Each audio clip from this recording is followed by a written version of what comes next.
আসসালামু আলাইকুম প্রিয় বন্ধুরা, আজ আমি যে নাটকটি নিয়ে রিভিউ করব নাটকটির নাম পর কখনো আপন হয় না। নাটকটিতে অভিনয় করেছেন নিলয় আলমগীর ও হিমি। নাটকের শুরুতে দেখতে পাই গ্রামের পথ দিয়ে হেঁটে আসছে নিলয় ও হিমি। তারা এক সময় বাড়িতে আসে।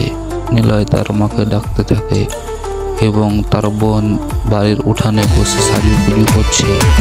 এক সময় নিলয়ের মা আসে। নিলয় তার মাকে বলে, মা তুমি বলে অসুস্থ, তাই আমরা এত তাড়াহুড়া করে চলে আসলাম, আর তুমি তো সুস্থ আছে দেখি।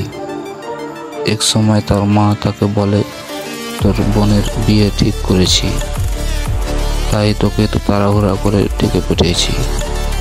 নিলয় তো এই সব কথা শুনে অবাক হয়ে থাকে। নিলয় একটু রেগে মেতে যায়। হিমিও তার শাশুড়িকে কিছু কথা শুনিয়ে দেয়। নিলয় আর কিছু বলা থাকে না।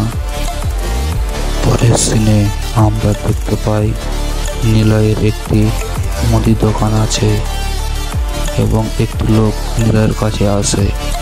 নিলয় তার কাছে 6 লক্ষ টাকা ধার চায়।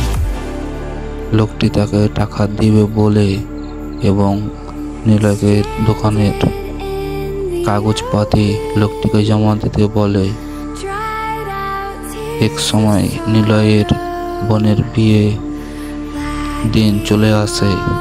বিয়ের দিন তার মা তাকে বলে, তোর বোনের গয়না কোথায়?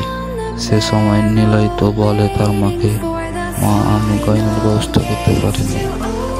এই সময় নিলয়ের মা তো করবে না করবে কিছু বুঝে পায় না। এক সময় নিলয় বাধ্য হয়ে হিমিকে কাছ থেকে তার গায়ের শত গয়না খুলে তার বোনকে দিয়ে দেয়।